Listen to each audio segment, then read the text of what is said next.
Remove பண்ணுவாங்க. இதுக்கு பேர் ட்ரோனட் அப்படின்னு சொல்லுவோம். எந்த ஒரு ஆப்ஜெக்ட் குத்திட்டால் கூட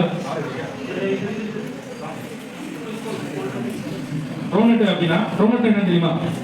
ட்ரோனட் படம் மாதிரி இருக்குல்ல, அது ஏன் நம்ம எந்த மாதிரி ஆப்ஜெக்ட் இருக்கோ அதுக்கு தகுந்த மாதிரி சின்னதுனா சின்னது, பெருசுனா பெருசு. எதுக்காக நம்ம அதை யூஸ் பண்றோம் அப்படின்னா, அந்த ஆப்ஜெக்ட் வந்து ஒரு குச்சியோ இல்லை ஒரு கம்பியோ குத்துன்னு வந்து ஆடாம இருக்கணும். ஆடாம அதே இடத்துல வச்சு நம்ம ஸ்டேபிளா இறுக்கி கட்டும்போது, சப்போஸ் நம்மளோட ஹாஸ்பிட்டல் கூட்டும்போது அதிகமாக எங்கேயாவது மூவ்மெண்ட் ஆச்சுன்னா ஃபுல்லாக அதிகமாக டேமேஜ் ஆகிடும்ல, அதை அப்படியே அதே இடத்துல அதே பொசிஷனில் வச்சு நல்லா டைட்டாக இறுக்கி கட்டிடணும். சப்போஸ் இப்போ முன்னாடி ஒரு ஆப்ஜெக்ட் வச்சு கட்டிட்டாங்க, ஒரு கம்பி குத்தி 2 பக்கம் வெளியில் வந்துருது, அப்போ என்ன பண்ணுவீங்க? 2 சைடும் அந்த ஆப்ஜெக்டை ஸ்டேபிள் பண்ற மாதிரி நம்ம ஏதாவது ஒன்று வச்சு கட்டணும்.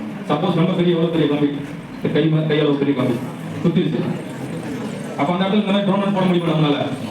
முடியாது. அப்போ அந்த இடத்துல பெரிய டவல் ஏதாவது எடுத்து அந்த இடத்துல ட்ரோனட் பண்ணணும். ஆனால் அதுக்கு சின்ன காயம், சின்ன கம்பி கொடுத்துருந்தாலும் சின்ன ட்ரோனட் வச்சு கட்டணும். எந்த அளவுக்கு பெரிய காயமோ எவ்வளோ பெரிய ஆப்ஜெக்டோ அதுக்கு தகுந்த மாதிரி நம்ம பெரிய ட்ரோனட் நம்ம பண்ணணும். அதே மாதிரி இந்த இடத்துல துணி வச்சு கட்டக்கூடாது. இந்த மாதிரி ரப் பேண்டேஜ் சொல்லுவாங்க. ஏன்னா மூச்சு விடும்போது நம்ம இறுக்கமாக கட்டிட்டோம் அப்படின்னா மூச்சு விடும்போது அவங்களுக்கு ரொம்ப கஷ்டமா இருக்கும். இது வந்து ஃபிளெக்சிபிள் பேண்டேஜ் அப்படின்னு சொல்லுவோம். இந்த மாதிரி பேண்டேஜில் கட்டும்போது அவங்களுக்கு மூச்சு விடும்போது அது ஃப்ரீயாக இருக்கும். எவ்வளோ டைட்டாக கட்டினாலும் அது பாதிப்பை ஏற்படுத்தாது. சரியா? இந்த மாதிரி பிடிச்சனாலும் கை கீழே விட்டுருவாங்க. அதாவது கையை வந்து 2 பேருக்குமா அவங்க ஆப்போசிட் மணிக்கட்டு இருக்குல்ல, அதான் சொல்லுங்க. இது அதுக்கு உள் பக்கமா பிடிக்கணும். இதுல சப்போஸ் ஒருத்தர் கைவிட்டாலும் கூட இவர் கிரிப்பா பிடிச்சிருப்பாரு. 100% கை ஸ்லிப்பே ஆகவே ஆகாது, இருக்குமா பிடிச்சிருவாங்க. யாராவது கபடி விளாண்டுங்களா? நம்மள பையன்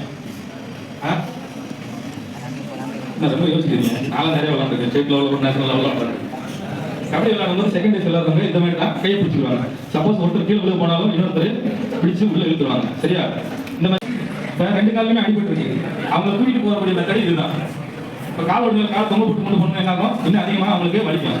அதனால 2 பேருமே 2 கையை வச்சு நான் அவங்களுக்கு சப்போர்ட் கொடுத்தது சோல்டர் மேலே உட்கார வச்சு ஈஸியாக எவ்வளோ தூரம் வேணாலும் நம்மளால தூக்கிட்டு போக முடியும். கால் ஒடிஞ்ச ஒருத்தரை இந்த மாதிரி முறையில் நம்ம தூக்கிட்டு போகிறோம். சரி, இந்த மாதிரி வச்சுட்டாரு. அடுத்து இன்னொருத்தர் அந்த கையில போய் ஜஸ்ட் ஜாயின் பண்றாரு. அவர் கையில ஜாயின் ஆகுறாரு, அவ்வளவுதான். இவரே தன்னோட கையை பிடிச்சிட்டாரு. பாருங்க எப்படி பிடிச்சிட்டாரா? அவர் ஒரே ஒரு கை மட்டும் தான் அந்த கையோட ஜாயின் ஆகுறாரு. ஜாயின் ஆகும்போது ஒரு முக்கோண ஷேப்ல கிடைக்கும். இன்னும் உட்கார்றதுக்கு நல்லா ஈஸியா கம்ஃபர்டபுளா இருக்கும். இதுல சேம் அதுதான். காலில் அடிப்பட்டவங்கள நல்லா ஃப்ரீயா இன்னும் கம்ஃபர்டபுளா உட்கார வச்சு கொண்டு போறதுக்கான இந்த மெத்தடு யூஸ் பண்ணுவோம். Free hand method. நெக்ஸ்ட் என்ன இருக்கும்? 2 ஹேண்ட் சேம் பிடிச்சிருவாங்க. 2 பேரும் ஜாயின் ஆகும்போது இப்போ நல்லா ஃப்ரீயா இருக்கும். இந்த மாதிரி மெத்தட் எப்படின்னா நாங்கள் இதை யூஸ் பண்ணி சென்னையில் பிளட் நடந்தப்பெல்லாம் வெள்ளப்பெருக்கு அதிகமானப்ப கர்ப்பிணி பெண்கள் எல்லாம் தூக்கிட்டு வரதுக்கு ரொம்ப தூரத்தில் வந்து சின்ன சின்ன தெருவாக இருக்கும். அது வந்து தூக்கிட்டு வரதுக்கு ரொம்ப கஷ்டமா இருந்தது. இந்த 4 ஹேண்ட் மெத்தட் வந்து எவ்வளோ வெயிட் ஆனாலும் எவ்வளோ குண்டாலும் சரி அவங்களை ரொம்ப ஈஸியாக தூக்க முடியும். சப்போஸ் நான் ரொம்ப குண்டா இருக்கல, என்னை எப்படி ஈஸியாக தூக்குறாங்க பாருங்க.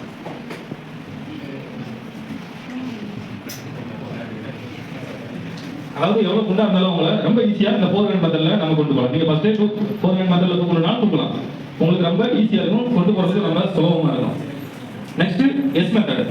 இந்த எஸ் மெத்தட் இருக்கு அப்படின்னா, சப்போஸ் இந்த தம்பிக்கு தலையில அடிபட்டிருக்கு, இடுப்புல அடிபட்டிருக்கு, காலில் அடிபட்டிருக்கு, 3 இடத்துல மல்டிபிள் ஃபிராக்சர் இருக்கு அவங்களுக்கு. அப்ப அவரையும் நம்ம தூக்கி போகணும்ல, தூக்கி தானே போகணும். மல்டிபிள் ஃபிராக்சர் தூக்கும்போது ரொம்ப கேர்ஃபுல்லா இருக்கணும். ஏன்னா அவங்க 2 பேரும் கை கால பிடிச்ச மாதிரி தூக்கி போனோம் அப்படின்னா இன்னும் அதிகமாக அவங்களுக்கு நிறைய காயங்கள் ஏற்படும். ஏன்னா உள்ள இருக்க ஆர்கன்ஸ்ல எந்த மாதிரி அடிபட்டுன்னு நமக்கு தெரியாது. அதனால இந்த தப்போம். எஸ் மாதிரி இருக்கா? கொஞ்சம் கற்பனை பண்ணீங்க. எஸ் மாதிரி இருக்கா? ஃபுல்லா எஸ் மாதிரி இருக்காது. இது எஸ் மெத்தட். சரியா? இந்த எஸ் மெத்தட் ஒவ்வொன்றிலையும் அந்த பையனோட ஒவ்வொரு அடிபட்ட இடத்த கவர் பண்ணிடுவாங்க.